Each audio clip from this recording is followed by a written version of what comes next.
Konnichiwa. A day in my life as a small business owner. Maaga nga akong ginising ni tatay dyan. Abay, mas maaga pa nga sa gising niya sa akin dati. Eto nga't padilim-dilim pa, aalis nga na naman kami papunta sa palengke. Gusto ko pa nga sana pasarapin talaga yung tulog ko, pero syempre kailangan natin bumangon. Abay, Diyos may marmar, puyat nga ako sa gabi sa pag-e-edit ng vlogs at maagang gigising para nga asikasuhin yung pastil. Dito nga ay tapos na nga kami mamalengke ni tatay, pauwi na nga kami dyan at nagliwanag na nga din. Lahat nga ng pinamalengke ko ay dadaan ko nga na naman sa pwesto. Ayan, yat madilim pa nga rin dito sa pwesto, pero sinundi ko na nga yung ilaw para naman makita ko yung gagawin ko. Ipasok ko na nga rin lahat ng dapat ipasok at nilabas ko na nga rin lahat ng dapat ilabas. Hoy! Sa bahay nga na naman kasi ako magluluto ng pastil, kaya nga kinuha ko lahat ng kailangan gamitin sa pagluluto. Nakatapos na nga rin ako magluto ng pastil at ayun nga tapos na nga rin ako maligo. Naging emotional na nga rin talaga ako dyan at ang dami ko nga iniisip. Napakadami nga pumapasok sa isip ko dyan. Kinto nga lang din ako, iyak ko nga lang yan. Pagkatapos nun ay okay na nga din. Minsan din talaga hindi ko mailabas yung mga sama ng loob kaya ko. Kaya nga edot sinasarili ko na nga lang. Dahil nanonood ka nga ng vlog ko, kasama ka na. Normal lang din talaga sa akin yan. Kapag nailabas ko na nga rin yan, ay okay na nga rin ako. Minsan nga kasi talaga nakakapagod na, pero syempre kailangan natin para maabot nga natin yung mga pangarap natin, kailangan nga natin kumilos. Mapapagod nga tayo pero hindi tayo susuko, pahinga lang yan. At dahil sa atipat nga ito, hello, strong tayo. Hindi ko na nga rin naipakita lahat, nakapagbukas na nga rin kami ng pwesto. Abay, Diyos may marmar, maaga nga gumising para matapos maasikaso yung pastil. Late pa rin ako nagbukas.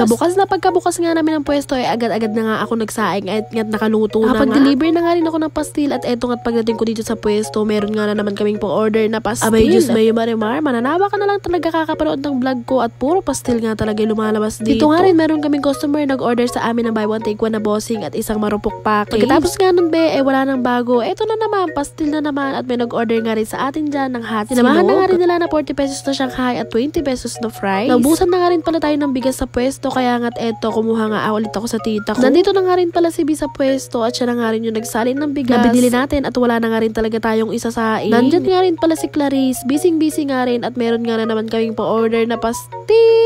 Hindi ko na nga rin talaga pinapakita yung ibang pastil at puro pastil na lang talaga mapapanood mo sa vlog na to. Dahil nasira nga yung food processor ko at eto nga't magmamano-mano nga na naman kami ng paggawa ng chili garlic oil. Ito rin kasi talaga yung madalas hanapin dito sa pwesto ng mga customer namin na mahihilig sa maaanghang. Pastil na naman yan.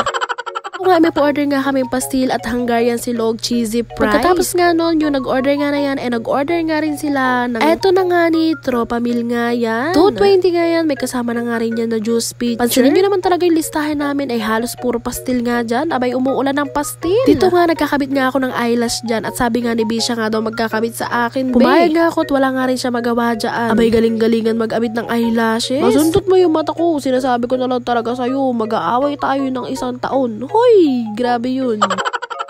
Abay, Diyos may marmar, focus na focus nga. Akala mo nun talaga magaling. Natatakot na nga rin ako dyan at baka nga mamaya masundot niya yung mata ko. Pero syempre, malaki na may tiwala ko sa kanya kahit ang sakit na talaga ng ulo ko. Abay, eto pa atay pag-aawayan namin, maipilit. Abay, tignan nyo naman, focus na focus. Abay, Diyos may marmar, tama nakakot ako na gaya ko magkamit sa sarili ko. Medyo okay naman siya. Habang nagkakamit nga ako dyan, may nag-order nga sa amin ng buraot for take out nga ito. Thank you so much po sa inyo. Nag-order nga rin pala siya dyan ng 2 pastil. At eto na nga finally, okay na siya Ganyan lang din yung ginagamit kong eyelash at sa TikTok ko nga lang din yan nabibili para madali lang maalis. Dito nga nagsabi na nga ako kay B at kay Clarice, may nakalimutan nga kaming gawin ngayon ay magmerienda. Kaya nga eto, nagmimerienda na kami dito. Japanese cake nga yung binili ko na yan at nung tanghali ko pa nga rin yan nabili. Ngayon lang namin nakain pero masarap pa nga rin siya. Nagmimerienda ka kami dito at nagkukwentuhan nga ng buhay ng iba. Uy, hindi kami ganun. Medyo lang.